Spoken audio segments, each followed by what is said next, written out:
Assalamualaikum warahmatullahi wabarakatuh. Shalom, Om Swastiastu, Namo Buddhaya, Salam Kebajikan. Nah, di sini saya Gita Hamdala sebagai mahasiswi S1 Prodi Kewirausahaan Universitas Satyatera Bhinneka akan mewawancarai salah satu pengurus dari BKPRMI Kecamatan Namorambi. Nah, di sini ada Kak Dela Aulia, sudah saya tanya namanya. Nah, Kakak bersedia nggak untuk saya wawancarai?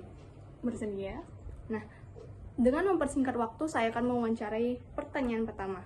Nah, menurut Kakak nih, gimana sih BKPRMI Kecamatan Namorambi ini melihat kewirausahaan sosial yang ada di masyarakat? Kalau dari kewirausahaan sosial ya di masyarakat, BKPRM itu lebih sering ikut kayak seperti event-event, terus acara-acara yang ada di desa atau tempat keramaian lainnya gitu sih Mbak.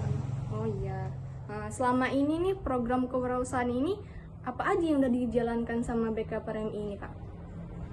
Kayak waktu itu ada perlombaan juga sosial, mereka bikin event kayak promo satu hal nih, sabun cuci piring itu dari biaya kas, kita punya kas sendiri. Terus kalau misalnya untuk sumbangan dari itu tuh seikhlasnya aja, nggak dipatokkan biaya atau nggak diminta lah gitu. Oh iya gitu. Nah, gimana sih proses pengurus-pengurus kakak atau anggota-anggota BKPRM ini memilih siapa yang akan diberdayakan dalam kewirausahaan ini? Kayak misalnya entah orang miskin, entah anak yatim, atau gimana sih, Kak? Karena program BKPRM ini ke agama ya, tentang masjid, kita tuh lebih itu memilih yang fakir miskin atau anak yatim.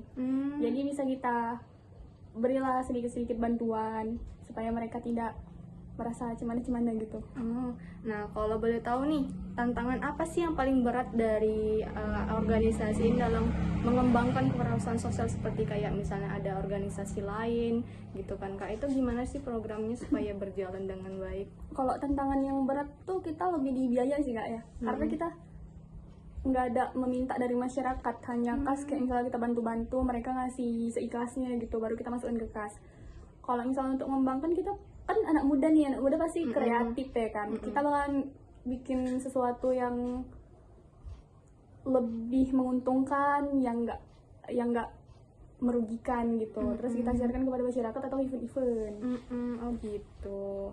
Nah, jadi apakah anak muda itu di BKPRM itu aktif terlibat di dalam kewirausahaan sosial enggak? Kalau iya, gimana sih cara melibatkan para pemuda-pemuda di masyarakat dalam membantu gitu, Kak?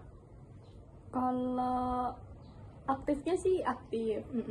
Kalau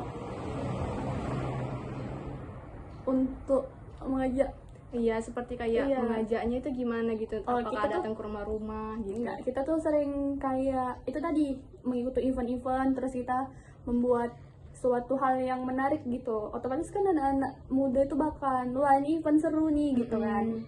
Jadi nanti dia membawa diri sendiri ke kita, terus yaudah kita rekrut mereka. Oh gitu.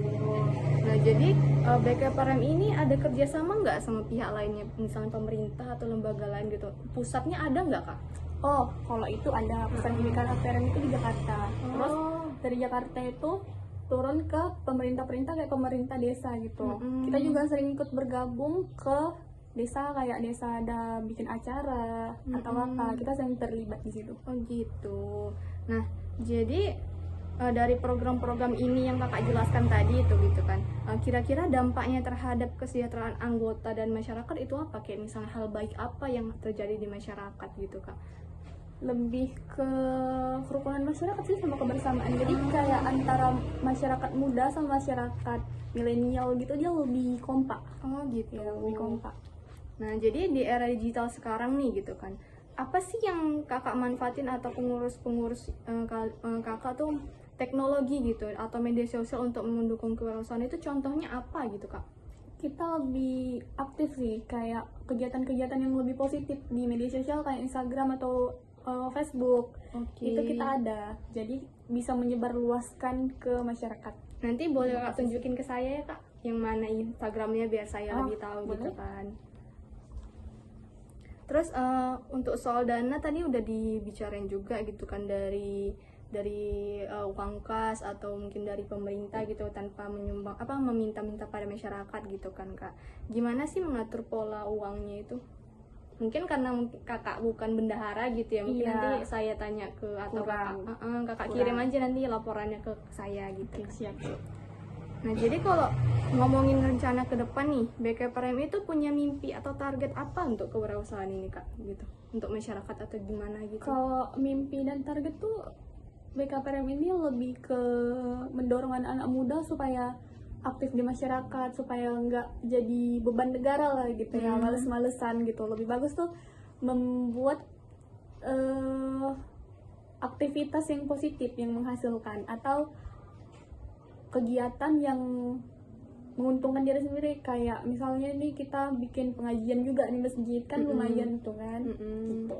Oh gitu. Nah, pertanyaan terakhir nih Kak, gimana sih kakak dan kawan-kawan sekalian gitu mengukur apakah program kekerasan dijalankan udah berhasil dan berkelanjutan? Udah berhasil nggak?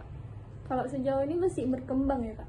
Soalnya dibilang berhasil tidak, jatuh juga tidak, dia masih berkembang dan kami selalu berusaha untuk memajukan dari organisasi ini. Oh gitu.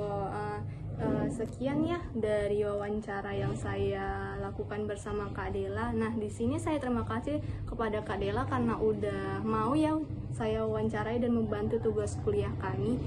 Sebelumnya jika ada kesalahan ya atau kata mohon dimaafkan. Terima kasih. Assalamualaikum warahmatullahi wabarakatuh. Shalom, Om Swastiastu, Namo Buddhaya, salam kebajikan.